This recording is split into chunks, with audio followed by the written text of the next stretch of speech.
India's first underwater metro to begin in March 2022 in Kolkata important है। पहला under water metro start होने जा रहा है कहाँ पर? कोलकाता में। चलिए पढ़ लेते हैं। The first under water metro is being constructed in Hooghly river. कहाँ पर? हुगली रिवर में। The Hooghly metro is one of the oldest metro in the country. It was started in 1984। ये आपको याद रखना इम्पोर्टेंट है। ये एक्स्ट्रा इन्फॉर्मेशन है कि पहला कौन सा ओल्डेस्ट सबसे मेट्रो कौन सा है, तो वह हुगली मेट्रो, और वो स्टार्ट हुआ था 1984 में। चलिए, Indian national commission for cooperation with UNESCO held in new Delhi. अब इसके बारे में थोड़ा पढ़ लेते हैं। After the reconstitution of the commission, it has met for the first time. The sub-commissions will aid in achieving the objectives of UNESCO in India. This will help in strengthening India's image globally. The meeting also stressed on achieving 2030 Sustainable Development Goals. One of the SDG Sustainable Development Goal, quality education, is to be achieved through new education policy. तो new education policy के तहत इसको दिमाग में रखा गया है और यूनेस्को के मदद से इस ऑब्जेक्टिव को पूरा करना है 2030 तक। तो ये भी इम्पोर्टेंट है, आपको याद रखना है।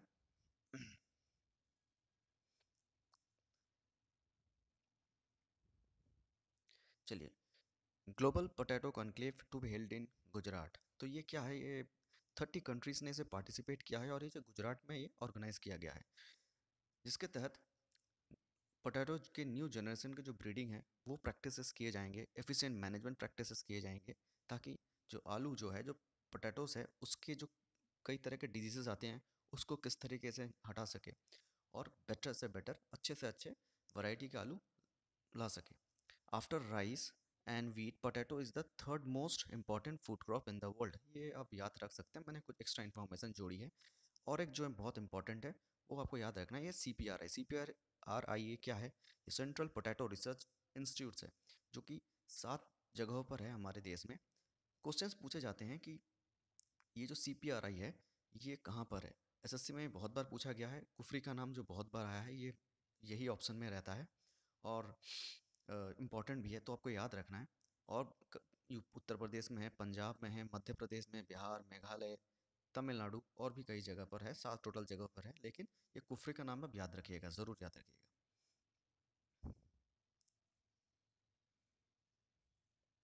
Next, DRDO displays a SAT weapon system at Republic Day parade. पढ़ लेते हैं। On January 26, 2020, the DRDO displayed ASAT weapon. ये क्या है ASAT? ASAT weapon is ASAT is the anti-satellite weapon system. India is one of the few countries in the world to own this technology. The other countries include US, China, Russia. तो इन तीनों देशों के बाद अब हमारे पास ASAT weapon है। DRDO launched Mission Shakti for the first ASAT mission. The technology used in ASAT mission was named by India as hit to kill technology. The covert technology was developed by India. It enables to destroy enemy satellites. जो enemies की satellites हैं उनको destroy करने के लिए ये ASAT missile DRDO ने launch किया है।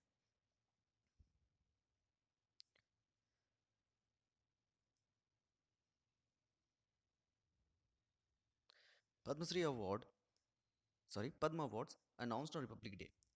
तो किन किन को मिला थोड़ा पढ़ लेते हैं। Former union minister George Fernandes, जो कांग्रेस में थे और डिफेंस मिनिस्टर भी रहे हैं, Arun Jaitley, Sushma Swaraj are to be awarded with Padma Vibhushan posthumously. Posthumously means मरणोपरांत। Former PM of Mauritius Anirudh Jugnauth, boxer MC Mary Kom, Hindustani classical vocalist Channu Lal Mishra are to be awarded with the prestigious award. The former CM of Goa, Manohar Parrikar, is to be conferred with the award posthumously. Two Bangladeshis are to be honored with Padma Awards as well. It included High Commissioner of Bangladesh to India, Mr. Sayyid Muzaim Ali, who passed away in 2014. ठीक है, याद रखिएगा, important है ये भी। Next चलते हैं दूसरी तरफ। भारत पर्व, a festival of culture being held at red fort, ये भारत पर्व, ये आपको याद रखना है, जो रेड फोर्ट में होता है, हर साल होता है। The main objective of the program is to increase the patriotism among the citizens and also encourage them to visit tourist places in the country, है ना? The program is being organized by Ministry of Tourism. Theme क्या है इस साल का? Celebration, celebrating 150 years of Mahatma Gandhi and एक भारत श्रेष्ठ भारत। तो ये एम आपको याद रखना है। It also AIIMS in developing the spirit of देखो अपना देश।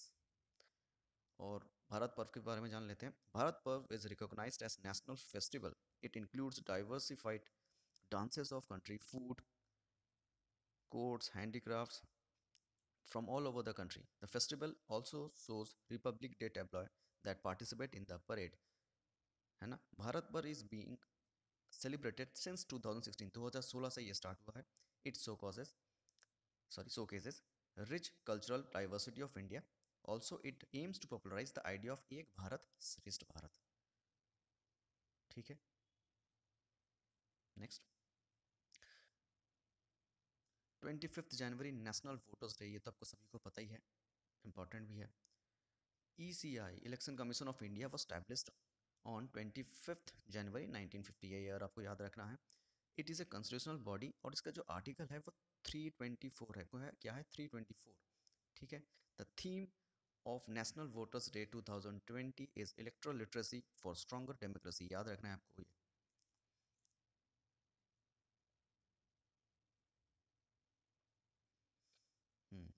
जनवरी 24 नेशनल गर्ल चाइल्ड डे।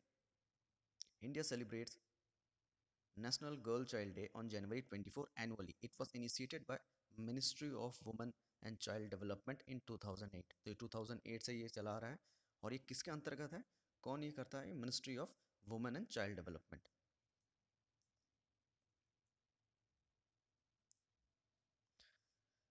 बहुत इंपॉर्टेंट क्वेश्चन है। व्योम मित्रा, इस साल तो इसका बहुत बोलबाला था, बहुत सुर्खियों में रहा है। Vyom Mitra ISRO's half humanoid and experimental mission of Gaganyaan, है ना दोस्तों? ISRO introduced Vyomitra at the Human Space Flight and Exploration Present Challenges and Future Trends seminar that was held in Bangalore. ये बेंगलुरु में हुआ था और जिसमें इसको शो किया गया था, इसको दिखाया गया था। The robot is to fly in two unmanned missions that are planned in December 2020 and June 2021. About Vyomitra, इसके बारे में जान लेते हैं। The robot can speak two languages, namely Hindi and English. It can mimic human activities such as recognizing other humans and responding to their queries. The robot can handle switch panel operation. It is also capable of providing air pressure change warning. तो important है व्योम मित्रा, ये आपको याद रखना है, ये एक robot है जो इसरो ने ये बनाया है। नेक्स्ट, वर्ल्ड इकोनॉमिक फोरम, ये फिर आ गया वर्ल्ड इकोनॉमिक, वर्ल्ड जो जो भी है, ऐसे कुछ क्वेश्चंस बहुत इंपॉर्टेंट है, हमने पहले भी कैसे किए हैं पिछले स्लाइड्स में। India participated at United Nation AIDS programme at World Economic Forum, तो इंडिया ने पार्टिसिपेट किया, तो ये आपको याद रखना है। इसका जो थीम था, access for all leveraging innovations investment and partnership for health. The AIDS programme in India is implemented by NACO, NSCO, National AIDS Control Organisation, ठीक है दोस्तों। तो इंडिया ने एड्स जो प्रोग्राम है जो कंडक्ट किया था यूनाइटेड नेशन एड्स के प्रोग्राम में, वर्ल्ड इकोनॉमिक फोरम ने, तो उसमें इंडिया ने पार्टिसिपेट किया। तो आपको याद रखना है इसका थीम, अगर आप याद रख सके तो बहुत बढ़िया है। वैसे आजकल थीम से बहुत क्वेश्चंस आ रहे हैं, तो याद रखना तो है। Next important, tiger shark first squadron of सुखाई 30 MKI aircraft inducted bye IAF इन तमिलनाडु। तो ये तमिलनाडु में इसको ये दिखाया गया था, इसका स्क्वाड्रन ऑफ सुखाई, जो 222 टोटल स्क्वाड्रन थे ऑफ सुखाई 30 MKI फाइटर। इसका जो स्पेशलिस्ट है कि ये ब्रह्मोस मिसाइल कैरी कर सकता है। 2018 में भी ये गगन शक्ति जो 2018 में हुआ था एक exercise, Indo air force exercise, sorry Indian air force exercise, the capabilities of aircraft were demonstrated at large scale. तो उसकी जो डेमोन्स्ट्रेशन दिया गया था कि इसकी कैपेबिलिटीज क्या है, 2018 में गगन शक्ति के दौरान इसको दिखाया गया था। तो टाइगर शार्क्स बहुत इंपॉर्टेंट है, जो इंडियन एयरफोर्स के सुखाई 30 MKI फाइटर्स का है, तो आप ज़रूर इसको याद रखिएगा। Next, K4 nuclear capable underwater missile test fired in India, important है। ऑन जनवरी 19 2020 में ये टेस्ट फायर किया गया था K4, a 3500 km range nuclear capabilities missile successfully. The missile is meant for Ariane class submarines. Ariane is the first indigenously manufactured nuclear submarines जिसका जो range है 3500, ये आपको याद रखना है। K4 जो मिसाइल है ये पहले भी K15 जो सीरीज़ है इसका K15 भी लॉन्च किया गया था और उसका लिमिट था 750 किलोमीटर। उसके बाद भी इंडिया ने BO5 इस नाम का भी एक रेंज डेवलप किया मिसाइल जिसका 700 किलोमीटर रेंज है। इंडिया ने फिर से रिसर्च करना शुरू कर दिया है K5 के लिए, जो कि अपडेटेड है और 5000 किलोमीटर की इसकी रेंज है। इसका जो टारगेट है वो 5000 रेंज है। तो K4 का जो है वो 3500 है ना, और K5 जो आने वाला है उसका है 5000 किलोमीटर। तो जो K सीरीज़ है इसके बारे में आप थोड़ा सा जान लीजिए। तो K4 is an intermediate range submarine launched ballistic missile. The K series missiles are named after former president APJ Abdul Kalam. जो K है कलाम का वो डिनोट करता है, ठीक है। The K15 missiles also known as Sagarika missiles, तो ये भी आप याद रख सकते हैं।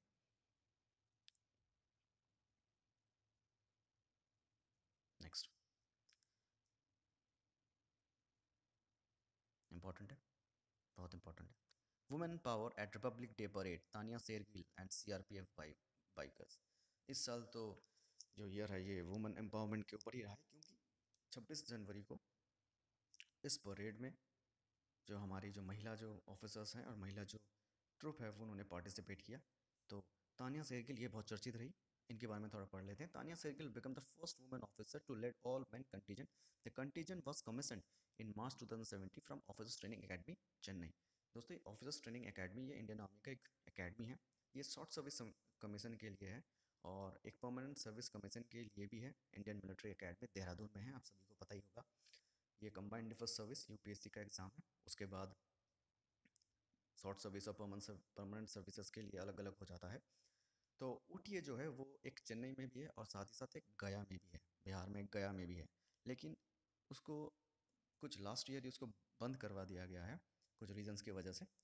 तो ये आपको याद रखना है, बस एक्स्ट्रा इन्फॉर्मेशन था, मैंने बता दिया। First women CRPF bikers, the all women biker contingent of the central reserve police force will make their debut so causing Daredevil stunts at the Republic Day parade. The team consist of 65 women. तो पहली बार CRPF के women जो जो force है, उन्होंने contingent है, उन्होंने अपना डेयर डेविल का जो बाइक पे डेयर डेविल जो है उन्होंने एक्रोबैटिक स्किल्स जो है रॉयल एनफील्ड पे दिखाया, जो कि इतने सालों से तो मेन जो है वो दिखाते थे। आज इस बार वुमन ने भी अपनी शान बढ़ा दी है देश की। चलिए नेक्स्ट चलते हैं। Startup India, startup India first time इन Republic Day parade Indian Indian navy. तो इम्पोर्टेंट है दोस्तों। स्टार्टअप पर जो क्या है ये स्टार्टअप इंडिया, ये क्या है, क्या the department of promotion of industry and internal trade DPIIT operating under Ministry of Commerce and Industry is to show cause tableau on Startup India at the Republic Day Parade. The tableau is to be held under the theme, कौन सा theme है इसका, Reach for the Sky. This is the first time Startup India is participating at the parade. तो important है, आपको याद रखना है, ठीक है। ये जो परेड है आपको याद रखना है, क्योंकि सॉरी ये जो स्टार्टअप जो है इसके बारे में आपको जानना है, क्योंकि ये पहली बार इस साल इसको इंक्लूड किया गया है और इसका थीम अगर याद रख सके तो बहुत बढ़िया है। वैसे स्टार्टअप इंडिया को मत भूलिएगा दोस्तों, इंपॉर्टेंट है। उसके साथ साथ इंडियन नेवी का भी एक छोटा सा है वो टैबलॉय भी इस साल निकला था और निकाला गया था, जिसका थीम जो है Indian Navy silent strong and swift. Next, Global Social Mobility Index launched at World Economic Forum. India rank 76th।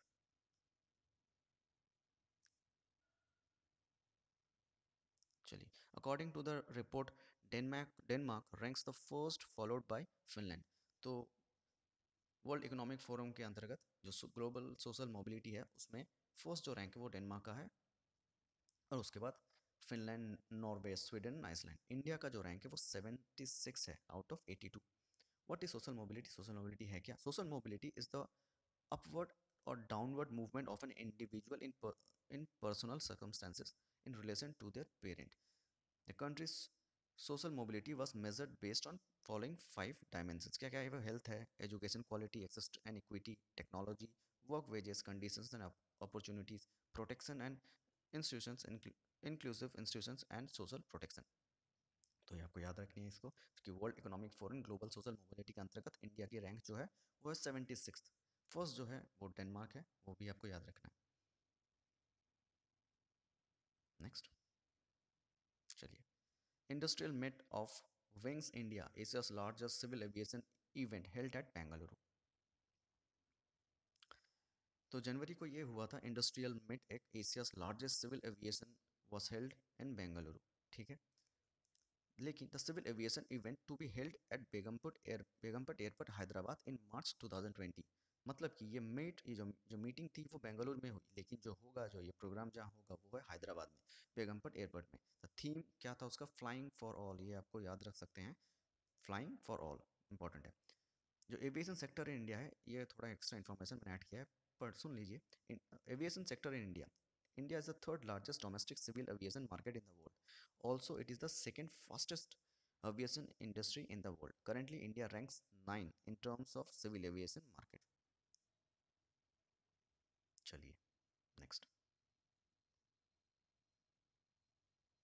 First census 2021, sorry, first of census 2021, serial seat and transgender run houses. क्या मतलब? For the first time, the census will collect data of transgenders headed houses. Also, the census will inquire about main serial, which is also included for the first time in the history of census of India. तो पहले जो ये था वो तो transgenders जो थे वो तो थर्ड जेंडर सुप्रीम कोर्ट ने घोषणा की है, तो उसके अंतर्गत अभी इनको भी पूछा जाएगा, इनसे ही पूछा जाएगा। और सबसे पहले एक और इम्पॉर्टेंट है जो पहले कभी नहीं हुआ था, एक तो ट्रांसजेंडर और दूसरा है सीरियल सिटिंग। मतलब हुआ तो था, लेकिन जो ट्रांसजेंडर्स हैं वो 2011 जो सेंसस में, अकॉर्डिंग टू 11 सेंसस, वो जो उनका जो कास्ट, उनकी जो जो भी था वो मेल्स कैटेगरी में इंक्लूड किया गया था। इस साल हम लोग इसको अलग से, एक अलग जेंडर के नाम से इसको इंक्लूड करेंगे, है ना। तो क्या क्या और पूछे जाएंगे वो आपके यहाँ लिखे हुए हैं, आप थोड़ा पढ़ लीजिएगा। जैसे कि कुछ कास्ट डिटेल्स पूछे जाएंगे, ओनरशिप का स्टेटस पूछा जाएगा, फिर घर पे आपके लैट्रिन्स की प्रोवाइड है कि नहीं, स्मार्टफोन्स आपके कितने यूज़ करते हैं, car, drinking water, availability of main source of lighting, हाँ, waste water outlet, main cereal consume, ये सब। ठीक है, आपको ये याद रखना है।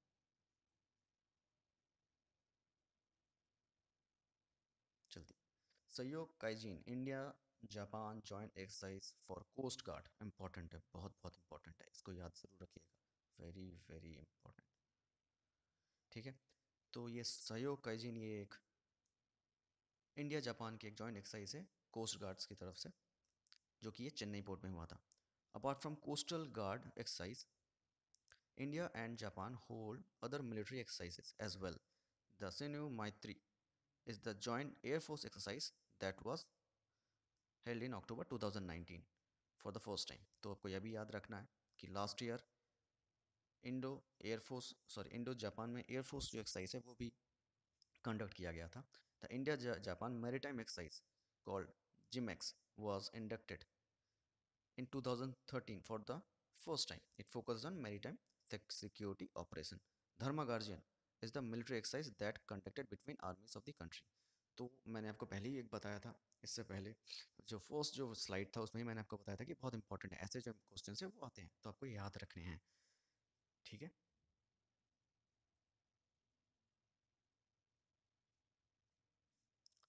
Historic Bru Reang refugee refugee agreement signed, 34,000 displaced to settle in Tripura। तो इसके बारे में आप थोड़ा जान लेते हैं क्या है ये। तो ये ट्राइब जो है, Bru tribes are locally called Reang and hence named Bru Reang. They are ethnic tribes living in India, Laos, Vietnam, Thailand. They speak Katuic, Katuic language. They believe in animism religion, and some others believe in Buddhism. The Brurang are one of the 21 ethnic tribes of Tripura that are included but in scheduled tribe. ठीक है। What is the issue? Issue क्या था? 1997 में एक बड़ी tension हुई थी जिसमें 5000 जो फैमिलीज थी और 30,000 ब्रूरियांग उसमें थे। टोटल 30,000 ब्रूरियांग थी, उसमें 5000 फैमिलीज को फोर्सफुली मिजोरम से निकाल दिया गया, जो कि बाद में त्रिपुरा में बस गए। इन 2010 गवर्नमेंट ऑफ इंडिया ने इनके लिए बहुत कुछ किया था, लेकिन इन्होंने डिमांड किया कि हम त्रिपुरा में ही रहना चाहते हैं। 2018 में government signed an agreement with the state government of Tripura and Mizoram in order to help the families and increase the aid substantially। तो इनको फिर गवर्नमेंट ने, हमारे जो होम मिनिस्टर है अमित शाह, उन्होंने बाद में इसको इनसे बात की और उनको अलाउ किया गया, अब ये परमानेंटली त्रिपुरा में रह सकते हैं। तो ये भी चर्चा में था, इसलिए मैंने इसको मेंशन किया, याद रखिएगा इसको।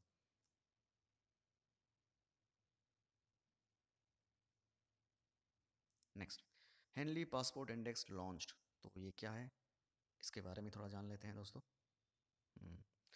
Recently Henley passport index was launch, जिसमें 199 डिफरेंट पासपोर्ट्स हैं, 227 डिफरेंट ट्रैवल डेस्टिनेशंस होते हैं, है ना। The index is based on the number of destination their holders can access without visa, है ना। विदाउट वीज़ा में कितने देशों तक घूम सकते हैं।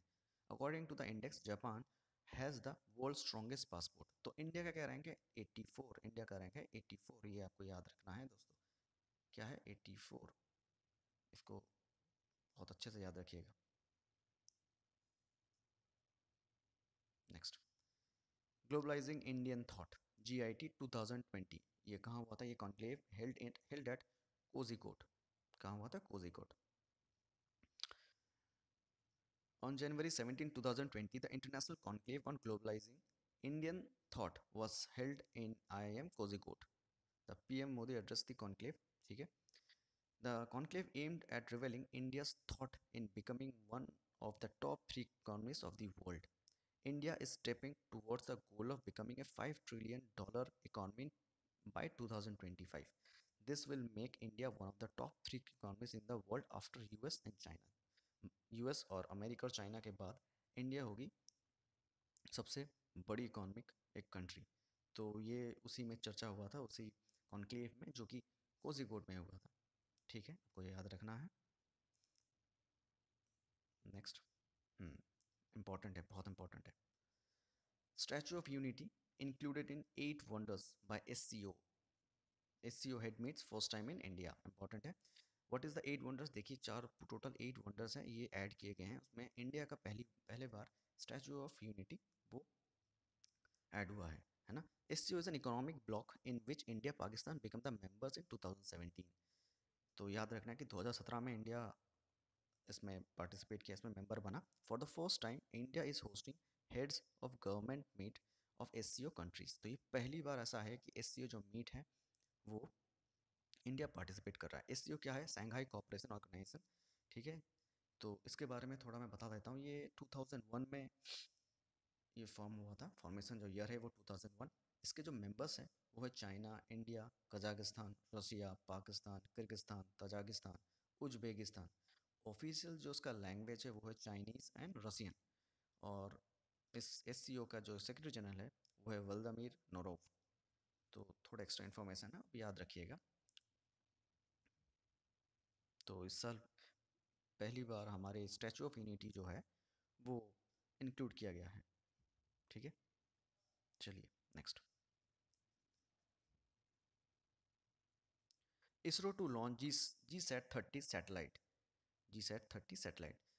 The Indian Space Research Organization will launch GSAT-30 satellite on the launch vehicle Ariane 5. It is to be launched in Ariane Launch Complex at Kourou. Kourou क्या है? ये is a French territory है, Kourou.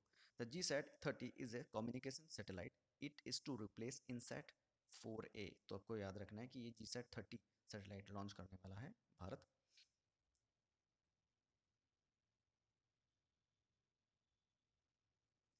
Next, commemorative commemorative stamps released on 150th celebration of Kolkata Port Trust। चलिए पढ़ लेते हैं। On January 12, 2020, PM Modi attended the 150th celebration of Kolkata Port Trust. During the celebration, the Prime Minister launched commemorative stamps of port trust. ठीक है, तो PM ने और भी एक चीज़ किया, तो the PM also inaugurated Preeti Lata Chhatra Awas and Kaushal Vikas Kendra for 200 tribal girls in Sundarban. ठीक है, the Kaushal Vikas Kendra are skill development centres for the youth of the country. They are established under Pradhan Mantri Kaushal विकास योजना। ये जो भी योजना हैं ये बहुत इंपॉर्टेंट है। आज तक पूछ लेते हैं क्वेश्चंस की, ये इसके रिलेटेड कुछ क्वेश्चंस आ जाते हैं कि ये किसके लिए है, ऐसे करके चार ऑप्शंस आपको दे देंगे और पूछ लेंगे कि किसके लिए। तो आपको याद रखना है, सिर्फ नाम याद रखना नहीं है कि किस लिए ये हुआ है, वो भी आपको याद रखने हैं। साथ ही साथ एक और चीज़ आपको याद बता देता हूँ, जो श्यामा प्रसाद मुखर्जी हैं वो बीजेपी के फाउंडर थे। और जब मोदी, हमारे जो पीएम मोदी वहाँ पर गए सेलिब्रेशन के लिए, 150th सेलिब्रेशन के लिए, तब उन्होंने जो कोलकाता पोर्ट ट्रस्ट था उसका नाम जो है रीनेम उन्होंने चेंज किया, उसका नाम क्या रख दिया, श्यामा प्रसाद मुखर्जी पोर्ट। तो दोस्तों ये अभी ये बहुत इंपॉर्टेंट क्वेश्चन है कि कोलकाता पोर्ट ट्रस्ट का रीनेम जो है वो है श्यामा प्रसाद एसपी मुखर्जी पोर्ट, याद रखना है आपको। Next, India joins reskilling revolution initiative at World Economic Forum as founding member. ठीक है, चलिए, वर्ल्ड इकोनॉमिक फोरम के अंतर्गत इंडिया बना founding member. The other founding members include US, UAE, Russia, Pakistan, France and Brazil. The initiative aims at providing better education job skills for more than 1 billion people in the world by 2030। तो 2030 तक 1 billion जो लोग हैं उन लोगों को education provide की जाएगी, बेटर एजुकेशन, जॉब्स और स्किल डेवलपमेंट पे भी काम किया जाएगा। In order to achieve the reskilling, the World Economic Forum also release a report namely jobs of the tomorrow, mapping opportunity in the new economy. ठीक है, तो इंडिया ने ज्वाइन किया वर्ल्ड इकोनॉमिक फोरम का जो एक न्यू इनिशिएटिव है reskilling. तो आपको याद रखना है, जो भी इंडिया के रिलेटेड है वो आपको ज़रूर याद रखना है, भूलना नहीं है, क्योंकि इसी से क्वेश्चंस आ जाते हैं। चलिए, January 10 world Hindi day. Hindi is the fifth largest spoken language है। The language is spoken by more than 43 crore people in the world. September 14th was selected as National Hindi Day। जनवरी 10 जो है वो है जनवरी, सॉरी, वर्ल्ड हिंदी डे। लेकिन सितंबर 14 ये आपको confuse नहीं होना है, वो है national Hindi day. National Hindi day September 14, world Hindi day January 10। National Hindi day जो है is a different from that of world Hindi day. It is celebrated on September 14 every year. The two awards namely Rajbhasha Kirti पुरस्कार एंड राजीव गांधी राष्ट्रीय ज्ञान विज्ञान मौलिक Pustak Lekhan Puraskar are presented annually on national Hindi day. तो ये दोनों चीज़ जो मैंने ऐड किया मुझे लगा कि थोड़ा इंपॉर्टेंट है, कभी कभी क्वेश्चन करंट अफेयर्स से भी थोड़ा डेप्थ से आ जाता है, तो आप उसको याद रखिएगा। ठीक है, चलिए,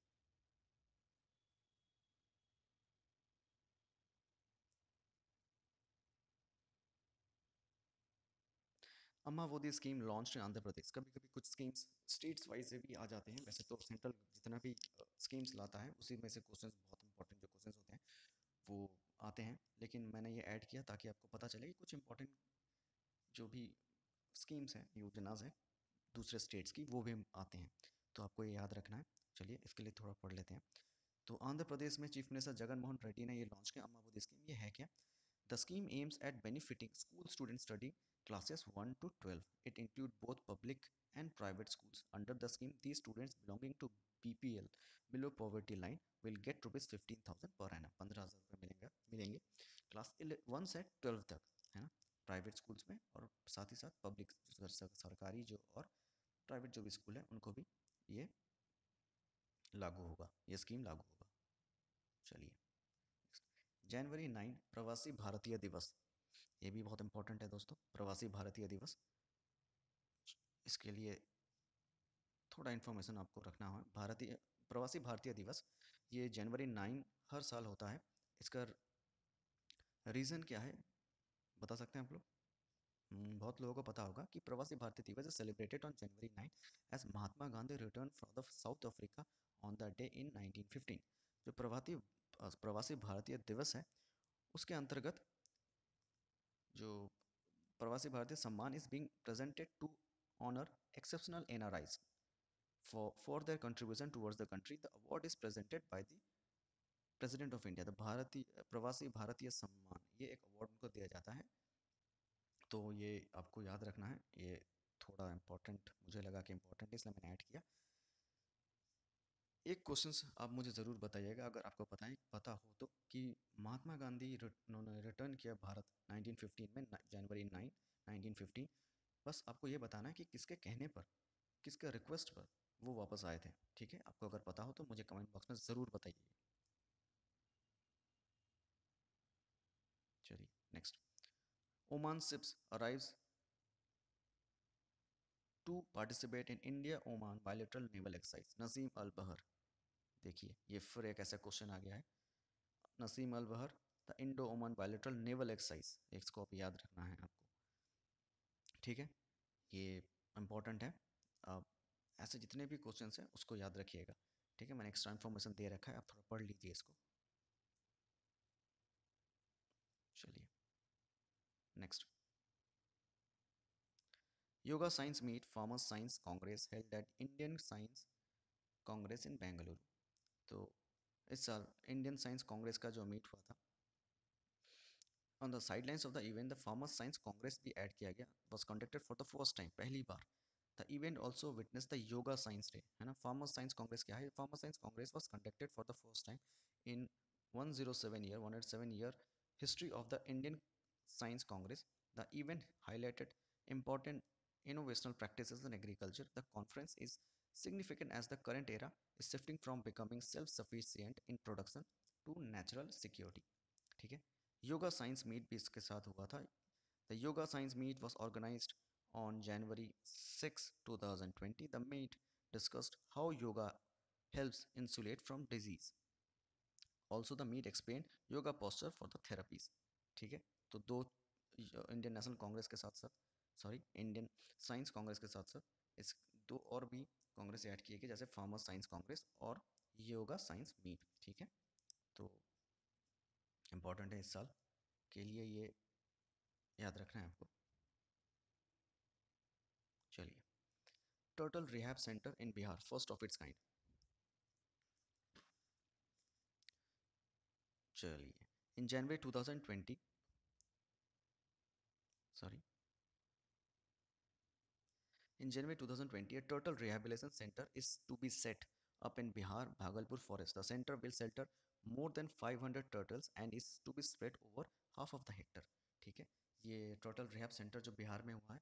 एक बात और, एक इन्फॉर्मेशन आपको दे दूँ कि 2019 में ऐसा ही एक ऐसा ही एक कुछ वाइल्ड लाइफ के लिए एक रिसर्च सेंटर बनाया गया था, India's first dolphin research centre, जो कि पटना में हुआ 2019 में।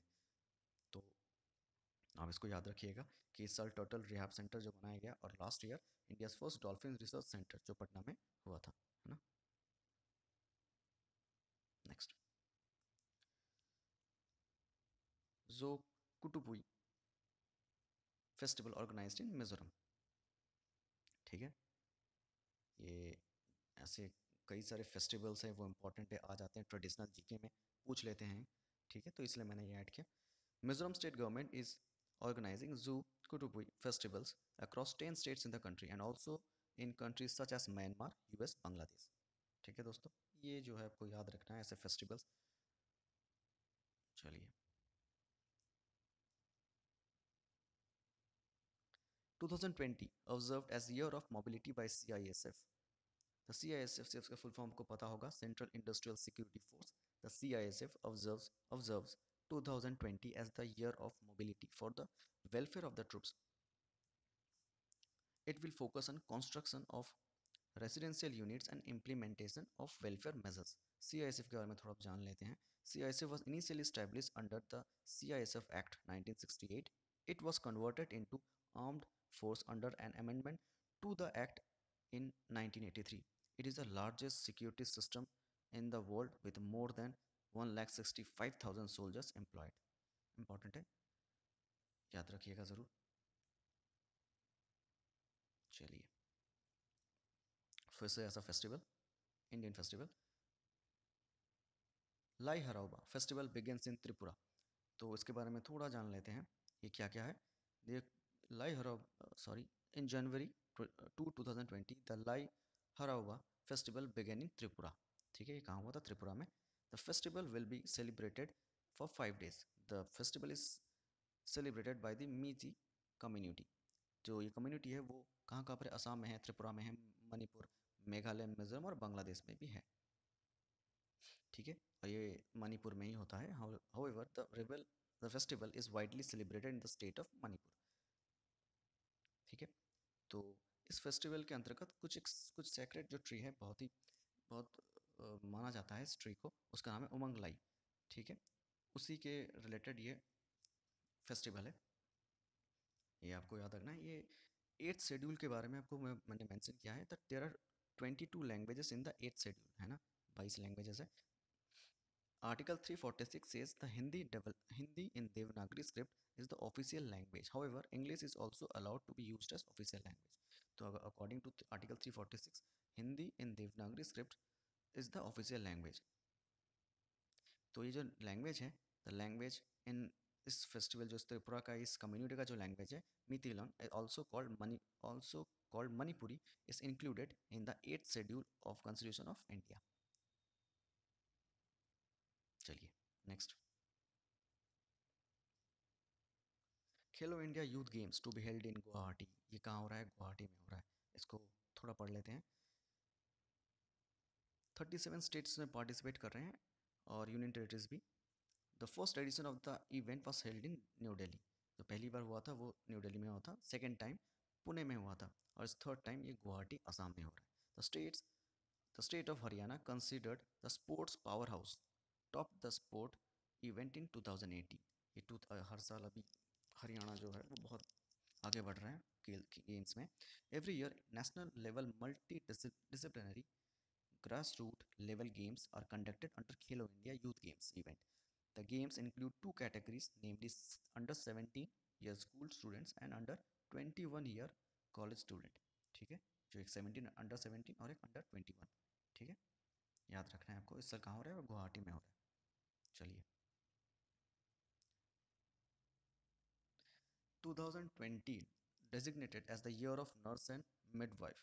देखिए, इस साल जो हालत है इस कोविड-19 की वजह से, है ना, तो इस साल तो ज़रूर ये डिज़र्व करते हैं हर एक डॉक्टर, हर एक नर्स, और जो भी मेडिकल जो डिपार्टमेंट है, उन्होंने इतना मेहनत किया है कि इस साल सच में उनको करना चाहिए। साथ साथ हमारे जो पुलिस फोर्स है उन्होंने भी बहुत मेहनत की है, तो इस साल तो इनका बनता है। In the honor of 200th birth anniversary of Florence Nightingale, the World Health Organization designated the year 2020 as the year of nurse and midwife। तो नाइटेंगल जो है उनकी जो बर्थ एनिवर्सरी के उनका ऑनर किया गया है वर्ल्ड हेल्थ ऑर्गेनाइजेशन ने, और इस साल 2020 को year of nurse and midwife के नाम पे समर्पित है। चलिए next.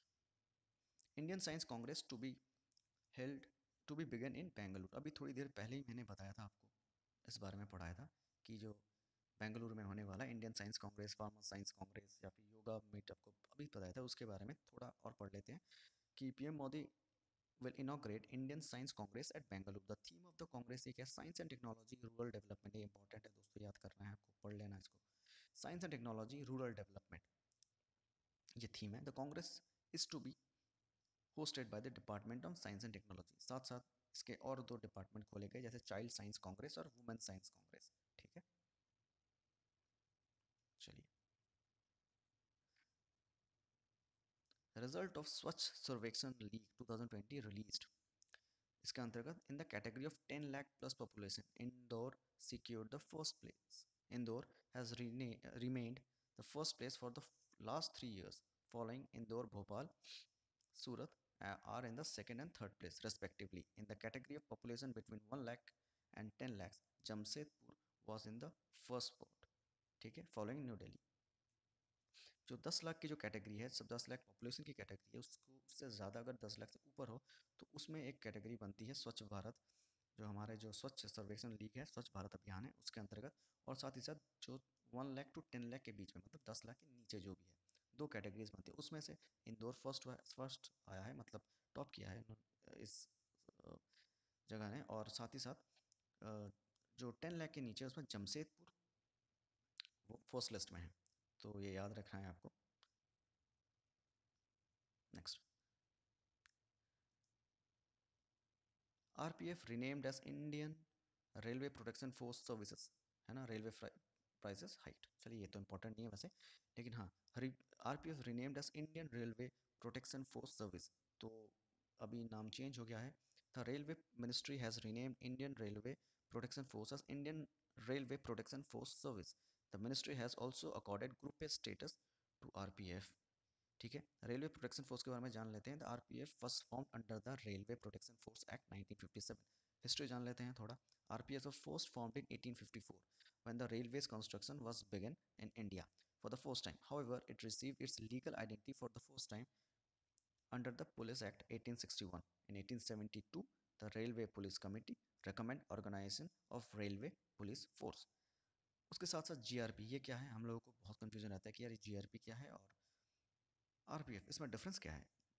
Government railway police, this police forces are different from that of RPF. ठीक है, आरपीएफ से अलग होता है। The GRP was established under railway act 1989। The duties of GPE is same as that of district police. जो district police जो हमारी उसी की तरह सेम होती है, बस यही एक डिफरेंस है कि वो उसकी जो प्रॉपर्टी है वो रेलवे प्रॉपर्टी के अंतर्गत होती है, जीआरपी रेलवे अंतर्गत करता है काम, बस बाकी सभी सेम ही है। ठीक है, तो इम्पोर्टेंट है, इसको आप याद रखिएगा ज़रूर। चलिए, world book fair 2020 at New Delhi. ठीक है, the fair is organised jointly by National Book Trust of India and Indian Trade Promotion Organisation. More than 800 exhibitors and 440 foreign exhibitions are to be participated in the fair. The fair also acts as a gateway to the intellectual world of South Asia. The theme क्या था इसका, बहुत important है, Gandhi the writers writer. तो world book fair 2020 ये दिल्ली में हुआ, new Delhi में, इसको आप याद रखेंगे। चलिए दोस्तों, यही हमारा लास्ट स्लाइड था। इतना ही बस आज के लिए, फिर मिलेंगे बहुत जल्द एक नए वीडियो के साथ, कुछ नए इन्फॉर्मेशन के साथ और कुछ नए करंट अफेयर्स के साथ। मैं आपको सिर्फ करंट अफेयर्स से नहीं, हमारी जो टीम है वो आपको अदर सब्जेक्ट्स में भी पढ़ाएंगी और आपको डिटेल्स में समझाएंगी। इसीलिए बने रहिए हमारे साथ और लाइक ज़रूर कर दीजिएगा, पसंद आए तो शेयर करिएगा।